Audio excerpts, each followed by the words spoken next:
po, good afternoon. Nandito po tayo ngayon sa mga pamilihan po dito sa IKEA Mall of Asia.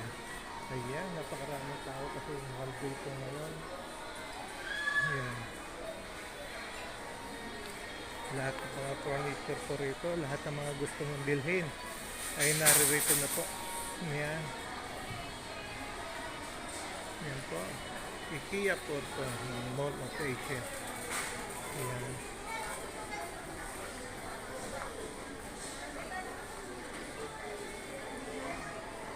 Holiday, kaya napakaraming tao. Ayan po.